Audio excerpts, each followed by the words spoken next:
Our next in the series, talking to MHKs after year 4 into year 5, is Lawrie Hooper from Ramsey. And I've been starting with just the COVID thing in general, just get that one put to one side. How do you think it went for the government and your side of things?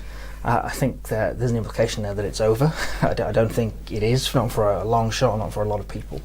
So I'm really hopeful that the health part of our emergency is over with, and we won't see a big resurgence. But really, I think we're now trying to deal with the economic fallout, and that could be a lot longer lasting, unfortunately, than the short period of lockdown. What do you think exactly then? I really have no way of measuring. You can see that unemployment on the island is pretty high right now. It's much higher than the UK, even when you compare them on a like by like. Yeah, well, 5% is it? We're about 5%. I think the UK is about 3.5%. I think was the last figures that I saw. So we're in a kind of a bubble zone at the minute, where we're just waiting to see how things sort of pan out and when we can start reopening the borders and all that kind of stuff. But it's got to be done in a very careful way for obvious reasons. Do you think it was handled okay? I think broadly, yeah. I think government did a pretty good job, and I think that the numbers really speak for themselves on a lot of that. I think there were definitely some areas where things could have gone a lot better. So the whole issue of repatriating residents, for example, that was not handled very well from day one. I mean, to say no residents can come back was a bit of a mistake, and then to go through with that mandatory quarantine, which may have been the right approach, but the way it was done again wasn't handled very well, and then to have to make more changes as they were going along. And don't get me wrong, I get why all that happens. They're flying by the seat of the pants to some degree. No one's had to deal with anything like this for a lifetime. So it was really a big ask, and I think they did the best they probably could have done in the circumstances. So yeah, overall I think they handled the health side of things relatively well. It's now seeing how we handle coming out the other side of that, I suppose, is the big challenge. Okay, well, let's talk about you now and the last. Well, we do 12 months. We can do the whole session now, really, because this is let's do 12 months. What have you done the last session? How are you feeling it's gone? What have you got through? What have you done? Yeah, I mean, again, coming back to coronavirus, that's kind of knocked a lot of the plans that I think I had and everyone had really out of the water somewhat. It's been an interesting 12 months, I think, from a legislative and policy perspective. There's been a lot of small changes, really, that hopefully are going to build up into something a bit more meaningful. So we've seen changes again to the financial assistance and financial support schemes, which is quite good. Hopefully we'll see some more changes now, like we did last year, to student awards as well. Hopefully that will start spitballing, really. But I think the problem with everything that I was trying to achieve over the last year, coronavirus has either accelerated some of those plans or has knocked them completely to one side. So take housing, for example. I'm very keen to make sure that we have a system of housing on the Isle of Man, to make sure housing is accessible for everyone, it's affordable for everyone, and it's suitable for everyone. And I've been fighting that particular corner for years now, not making a great deal of progress against a department that wasn't really on board, or departments rather I should say. But now, following what's happened over the last couple of months, you've seen almost a completely about face. You've seen the Environment Department, off the back of the climate emergency, realise that yes, we do need to upgrade people's homes so they can live in a warm home rather than a freezing cold home. And the Infrastructure Department seems to have started to come around to the idea that actually, what we probably do need to make sure that housing is fit for purpose. So all these things that are spent a lot of time kind of bubbling over have all of a sudden come right to the forefront of what are now government's priorities. You're a dog with a bone quite often in Tybalt. You're a detail man. Yeah. Frustrating, some of the things that you don't get the answers you want? I mean... Yeah, it can be frustrating when you ask questions and not getting a straightforward response. That happens quite often. You'll have seen me with the post office very recently, trying to tackle their leadership on some of the things that they have said and done over the last year or two. And actually, when you ask the questions, it's very clear that the detail just isn't there. It's either not available, or the people speaking just don't have a handle on it.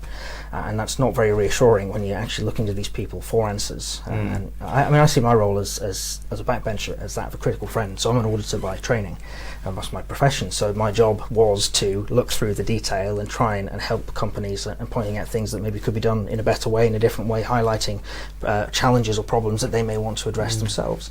And when you try doing that with government, instead of actually engaging in that process and saying, actually, yeah, thanks for that feedback, we'll see what we can do, we'll try and work with you to help, to try and develop some of this stuff, quite often the answer is just, there's no problem, go away, and then all of a sudden it gets quite angry, quite defensive, and I never really understood why that's the case. Well, I mean, you're sitting next to Julie Edge, and it does look like it gets a bit. Does it ever get personal, or did you keep it just business-like? No, I mean, what happens in the chamber really has to stay in the chamber, because you have to work with people. And at the end of the day, you know, all the MHKs there are colleagues, so you have to work together. And you'll see that on some issues, actually, you're all on the same side, whereas on other issues, you are on opposite sides. So it's a difficult balance to strike, I think.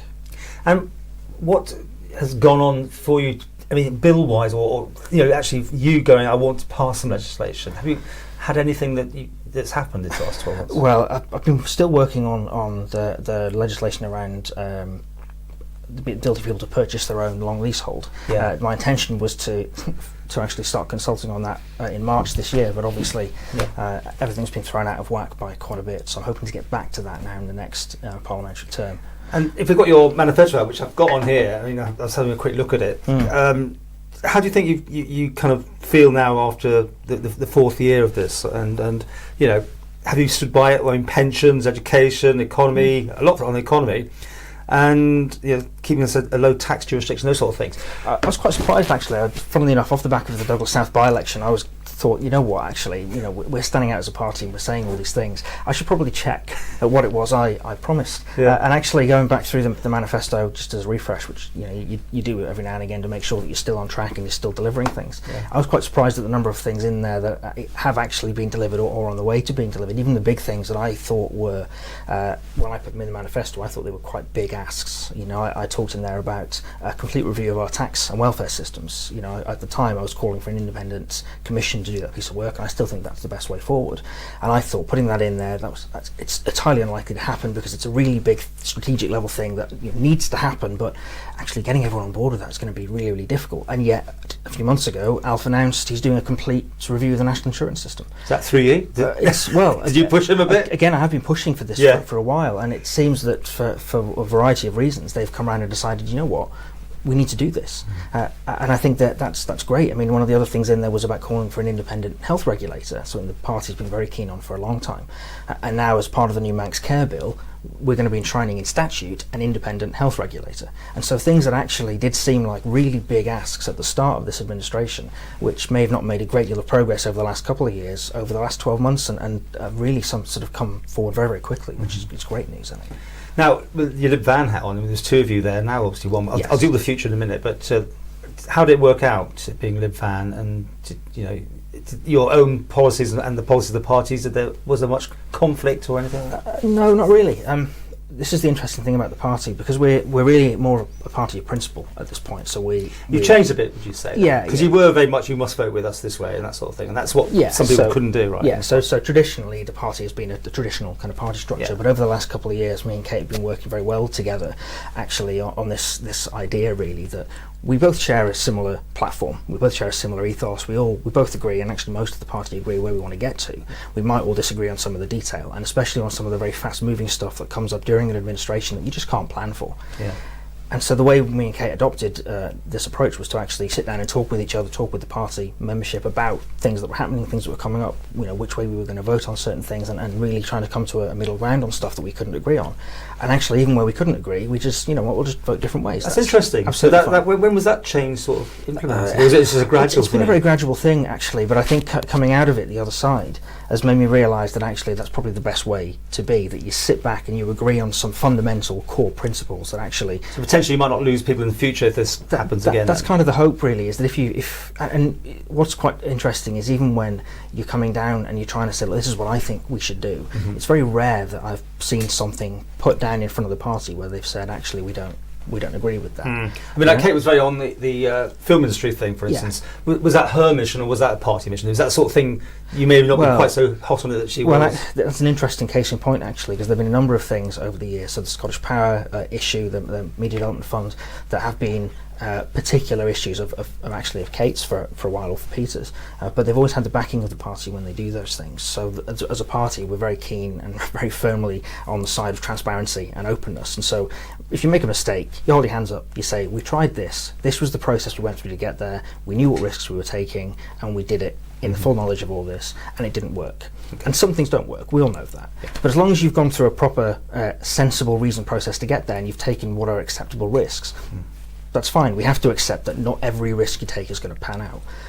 But if you take the risks without doing any of that legwork, that's where you've got a problem. And so that's been the party's view from the start, I think, that if these things had been done after doing all the legwork, you go, actually, you know what, fair play, you're trying to grow the economy, you're trying to do what's right for the Isle of Man, and it just didn't pan out. Let's learn from this, let's not do the same thing again, let's move on. But with some of these issues, things have happened that have been fundamentally problematic. They haven't really gone through that proper process. And so when it comes down to these individual issues, they've been picked up by individual party MHKs or groupings of MHKs, and they've really been drilling into them. But it all stems from that overarching principle that whatever you do, you've got to be open about it, and you've got to be transparent.